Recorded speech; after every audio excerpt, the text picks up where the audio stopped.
கிறிஸ்துக்குள் மிகவும் பிரியமானவர்களே, இயேசு கிறிஸ்துவின் நாமத்தில் உங்கள் யாவரையும் அன்போடு கூட நான் வாழ்த்துகிறேன். இந்த நாளிலும் தேவன் நம்மோடு கூட இடைப்படுகின்ற வார்த்தை 2 ராஜாக்கள் 19ஆம் அதிகாரம் 6ஆம் 7ஆம் வசனங்கள். அப்பொழுது ஏசாயா அவர்களை நோக்கி, அசீரியா ராஜாவின் ஊழியக்காரர் என்னை தூஷித்ததும் நீர் கேட்டதுமான வார்த்தைகளினாலே பயப்படாதேயும். இதோ அவன் ஒரு செய்தியை கேட்டு தன் தேசத்துக்கு திரும்புவதற்கான ஆவியை நான் அவனுக்குள் அனுப்பி அவனை அவன் தேசத்திலே பட்டயத்தால் விழப்பண்ணுவேன் என்று கர்த்தர் உரைக்கிறார் என்பதை உங்கள் ஆண்டவனிடத்தில் சொல்லுங்கள் என்றான். ஆம், இந்த வார்த்தையின் மூலம் தேவன் இன்றைக்கு நம்ம ஒவ்வொருவரோடும் கூட தீர்க்க தரிசனமாக இடைப்பட விரும்புகிறார். இந்த சம்பவத்தை குறித்து நாம் சற்று தியானித்து பார்ப்போம். அங்கே எசேக்கியா ராஜா தன் தகப்பனாகிய தாவீது செய்தபடியெல்லாம் கர்த்தரின் பார்வைக்கு செம்மையானதை செய்த ஒரு ராஜாவாய் இருக்கிறார். இஸ்ரவேலின் தேவனாகிய கர்த்தர் மேல வைத்த நம்பிக்கையில அவனுக்கு பின்னும் அவனுக்கு முன்னும் அவனைப் போல ஒருவனும் இருந்ததில்லை அப்படின்னு சொல்லி வேதம் சொல்லுது. அப்போ அவ்வளோ நம்பிக்கைய தேவன் மேல அந்த ராஜா வைத்திருந்தார். கர்த்தர் அவனோடு கூட இருந்தபடியினால அவன் போகிற இடம் எங்கும் அவனுக்கு அனுகூலமாகுது. ஆனா அவன் அசீரிய ராஜாவை சேவிக்காமல் அவன் அதிகாரத்தை தள்ளிவிட்டபடியினால அங்க அசீரிய ராஜா அவனுக்கு எதிராய் ஒரு யுத்தத்தை தொடுக்கிறத நம்ம பார்க்கிறோம். அந்த யுத்தத்திற்கு தொடுக்கிறதற்கு ஆதாரமா அங்க ஒரு மனுஷனை அனுப்புறார். ரப்சாக்கேய அனுப்புகிறான். ரப்சாக்கேயையும் இன்னும் சிலர அனுப்புறான். அப்போ அங்கே அவர்கள் எருசலேமுக்கு வந்து வண்ணார்துறையின் வழியிலுள்ள மேல்குளத்து சாலக தண்டையில நின்று கொண்டு ராஜாவ கூப்பிடுறாங்க. ராஜாவ கூப்பிட்ட உடனே அங்க எலியாக்கீம் அப்படிங்கிற அரண்மனை விசாரிப்புக்காரன், செப்னாங்கிற சம்பிரதி, ஆசாபின் குமாரனாகிய யோவாக் அப்படிங்கிற கணக்கன் அங்க அந்த இடத்திற்கு போகும்போது, அங்கே ரப்சாக்கே அவங்கள பார்த்து சொல்லுகிற வார்த்தை, நீங்கள் எசேக்கியாவுக்கு சொல்ல வேண்டியது என்னவென்றால், நீ நம்பியிருக்கிற இந்த நம்பிக்கை என்ன? நீ எகிப்த நம்புற, அது மாத்திரம் இல்ல. நீங்க என்னிடத்தில் எங்கள் தேவனாகிய கர்த்தரை நம்புகிறோம் என்று சொல்வீர்களாகில், அவருடைய மேடைகளையும், அவருடைய பலிபீடங்களையும் அல்லவோ எசேக்கியா அகற்றி, யூதாவையும் எருசலேம் நோக்கி, எருசலேமில் இருக்கிற இந்த பலிபீடத்தின் முன் பலியுங்கள் என்றானே. அப்போ அ அதாவது நீங்க என்ன நம்பியிருக்கிறீங்க? கர்த்தர நம்புறோங்கிறீங்க, எகிப்த நம்புறோங்கிறீங்க. உங்க நம்பிக்கையெல்லாம் ஒன்றுக்கும் உதவாது அப்படிங்கிற அந்த இடத்துக்கு அந்த பயத்தை அவர்களுக்குள்ள அவன் என்ன செய்றான்? தூண்டுகிறத பார்க்கிறோம். அப்ப அவங்க சொல்றாங்க, "இல்ல நீங்க சீரிய பாஷையில பேசுங்க. எங்க ஜனங்களுடைய பாஷையில நீங்க பேச வேண்டான்னு" சொன்ன உடனே ரொம்ப மோசமான வார்த்தைகள அவங்க என்ன செய்றாங்க? பேசுறாங்க. அசீரிய ராஜாவுடைய மகாராஜாவுடைய வார்த்தையை நீங்க என்ன செய்யாதீங்க? ஆ நம் வார்த்தைய கேளுங்க. அசீரிய ராஜாவுடைய வார்த்தைய கேளுங்க. எசேக்கியா உங்களை வஞ்சியாதபடிக்கு பாருங்க.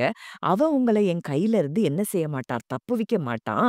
கர்த்தர் நம்மை நிச்சயமாய் தப்புவிப்பார். இந்த நகரம் அசீரியா ராஜாவின் கையில் ஒப்புக்கொடுக்கப்படுவதில்லை என்று சொல்லி எசேக்கியா உங்களை கர்த்தரை நம்ப பண்ணுவான். அதற்கு இடம் கொடாதிருங்கள். அப்போ இன்றைக்கு ஒருவேளை உங்க வாழ்க்கையில இதே வார்த்தைகள தான் சத்துரு உங்க காதுகள்ல பேசிக் கொண்டிருப்பான். நிச்சயம் நீங்க விடுவிக்கப்பட போறதில்ல. நிச்சயம் இந்த சூழ்நிலையிலிருந்து நீங்க வெளிய வரப்போறதில்ல. நீங்க நம்பி இருக்கிற அந்த நம்பிக்கை என்ன? நீங்க கர்த்தர நம்புங்கன்னு சொல்லி எத்தனையோ வார்த்தைகள கேட்கிறீங்களா? அதற்கு இடம் கொடாதீங்க.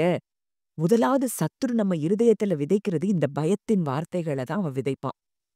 அப்போ இன்றைக்கு உங்களுக்கு அப்படிப்பட்ட சத்துருவின் சத்தங்கள் உங்களுக்கு காதுகள்ல கேட்டுக்கொண்டிருக்கிறபடியினால தான் ஆவியானவர் இந்த சம்பவத்தின் மூலம் உங்களோடு கூட இடைப்பட அவர் விரும்புகிறார். அப்போ இன்றைக்கு உங்க காதுகள்ல என்ன சத்தம் கேக்குது? நீ நம்பி இருக்கிற நம்பிக்கை என்ன? இவ்ளோ நாள் நீ நம்பி இருந்தியே, ஒண்ணுமே நடக்கலையே, இனியா நடக்க போகுது? நீ அதுக்கு இடம் கொடுக்காத, நீ நம்பாத, உன் கர்த்தரை நம்பாத, உன் தேவனை நம்பாதன்னு சொல்லி எப்போ உங்க காதுல சத்தம் கேக்குதோ அது நிச்சயமாய் சத்துருவினிடத்திலிருந்து வருகிற சத்தம். அது உங்களுக்கு பயத்தை ஏற்படுத்தி, உங்களுடைய அற்புதங்களை தடை செய்கிற சத்தமாய் அது இருக்கிறது அப்படிங்கிறத நீங்க அறிந்து கொள்ளணும். மேலும் அவன் சொல்றான், அ நீங்க எங்களுக்கு காணிக்கை கொடுத்து எங்க கூட சேரும்போது, நாங்க உங்கள சேர்த்துக் கொள்ளுவோம்னு சொல்லிட்டு, அங்க மறுபடியும் அவங்கள என்ன செய்றாங்க? அசீரிய ராஜாவுக்கு யூத ராஜாவுக்கு விரோதமாய் அவங்க பேசுகிறத பார்க்கிறோம். அப்போ ஏசாயா கிட்ட இந்த காரியங்கள சொல்லும்போது, அங்க ஏசாயா சொன்ன வார்த்தையத்தான் நம்ம முதல்ல தியானித்து பார்த்தோம். அப்போ அங்க ஏசாயா சொல்றாரு, நீ அதாவது அந்த அசீரியா ராஜாவின் வேலைக்காரனாகிய ரப்சாக்கே என்ன தூஷித்ததோ, கேட்டதுமான வார்த்தைகள வார்த்தைகளினால பயப்படாதேயும். அவன் பேசின வார்த்தைகள நான் கேட்டிருக்கிறேன். அப்போ இன்றைக்கு நமக்கு எதிராய் பேசுகிற சத்தங்களையும் தேவன் கேட்டுக்கொண்டு தான் இருக்கிறார். அவருக்கு எந்த சத்தமும் தெரியாமல் இல்லை. உங்களுக்கு சூழ்நிலைகள் உங்களுக்கு எதிராய் ஏதோ மனித சத்தங்கள் உங்களுக்கு எதிராய் செயல்பட்டு கொண்டிருந்தாலும், தேவன் அதை கேட்டுக்கொண்டு தான் இருக்கிறார். அப்படிங்கிறத நீங்க நம்புனீங்கன்னா, உங்களுக்கான விடுதலை நிச்சயம் என்பதை நீங்கள் அறிந்து கொள்ள வேண்டும். அப்பதான் சொல்றாரு, அந்த அசீரிய ராஜா உங்களை நிச்சயம் மேற்கொள்ள மாட்டான். ஒரு செய்திய அனுப்புவேன். அவன் அவன் தேசத்துல பட்டயத்தினால விழுவான்னு. அங்க சொன்னபடி அங்க என்ன ஆயிருச்சு, ஒரே நாள்ல அங்கே தூதன அனுப்புகிறார். தேவன் அனுப்பி 1,85,000 பேரை அங்கே தூதன் சங்கரித்து போட்டதை நம்ம பார்க்கிறோம். அப்போ இன்றைக்கு உங்களுக்கு எதிராய் கர்த்தருடைய நம்பிக்கை நீங்க கர்த்தர் மேல வைத்திருக்கிற நம்பிக்கைக்கு எதிராய் எந்த சத்துரு கிரியை செய்தாலும் அந்த சத்துரு நிச்சயமாய் தோற்கடிக்கப்பட்டு நீங்கள் ஜெயத்தை பெறுவீர்கள் அப்படிங்கிறது தான் நிஜம் சத்தியம். ஏன்னா அன்றைக்கு ஒரு தூதன் 1,85,000 பேரை சங்கரித்து போட முடியுமானால் இன்றைக்கு அவ்வளோ பெரிய சேனைகளின் தேவன் இன்றைக்கு உங்களோடு இருக்கிறார். சேனைகளின் கர்த்தர் நம்மோடு இருக்கிறார். யாக்கோபின் தேவன் நமக்கு உயர்ந்த அடைக்கலமானவர் அப்படின்னா, இன்றைக்கு உங்களுக்காக உங்களுக்கு எதிரான சூழ்நிலைகளில அவர் தம்முடைய ஆவியை அனுப்பி அந்த சூழ்நிலைகளை மாற்றுகிறதற்கு அவர் வல்லமையுள்ளவராய் இருக்கிறார் அப்படிங்கிறத நீங்க நம்புவீங்கன்னா, நீங்க ஒரு நாள் கூட தோற்று போறதில்ல. இந்த பயத்தின் வார்த்தைகளுக்கு மாத்திரம் நீங்கள் இடம் கொடுக்க வேண்டாம் என்று சொல்லி, ஆவியானவர் இன்றைக்கு நம்முடனே கூட இடைப்படுகிற சத்தத்தை நான் கேட்கிறேன். அப்போ இன்றைக்கு முழுமையுமாய் அவர நம்பி இருக்கிற உங்களுக்காக அவர் தன்னுடைய சேனைகளை அனுப்புறார். தன்னுடைய ஆவிய அனுப்புறார். சூழ்நிலைகள் எல்லாம் உங்களுக்காக நிச்சயமாய் ஜெயமாய் மாறுகிறது அப்படிங்கிறத நீங்க அறிந்து கொள்ளணும். வார்த்தை சொல்லுது ரோமர் 8ல நம்ம பார்க்கிறோம். இவை எல்லாவற்றிலேயும் நாம் நம்மில் அன்பு கூறுகிறவராலே முற்றிலும் ஜெயம் கொள்ளுகிறவர்களாய் இருக்கிறோம். அப்போ ஜெயம் நமக்குரியது தான். ஒண்ணே ஒண்ணு எதிராய் சத்துரு பேசுகிற வார்த்தைகளை மாத்திரம் நம்ம நம்ப வேண்டாம். அதை கேட்டு பயப்பட வேண்டாம் என்று சொல்லி இன்றைக்கு தேவன் நம்மோடு கூட இடைப்படுகிறார். நிச்சயம் ஜெயத்தை உங்களுக்கு தருகிறார். உங்களுக்கான தூதர் சேனையை அவர் அனுப்பிவிட்டார். உங்களுக்காக அவர் தம்முடைய ஆவியை உங்களுடைய சூழ்நிலைகள்ல அனுப்பியிருக்கிறார்.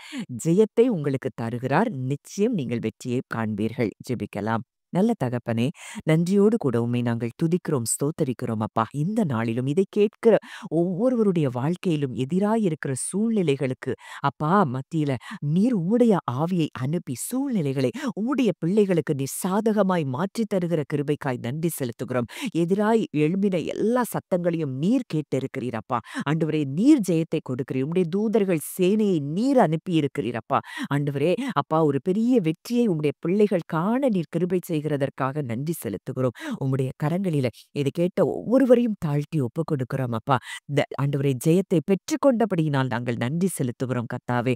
ஆண்டவரே, ஒரு பெரிய பெரிய சாட்சிகளை நாங்கள் நிச்சயம் கேட்கப் போகிறோம் என்ற விசுவாசத்தோடு உமக்கு நாங்கள் நன்றி செலுத்துகிறோம். இயேசுவின் மூலம் கேட்கிறோம் ஜீவனுள்ள நல்ல பிதாவே. ஆமென்.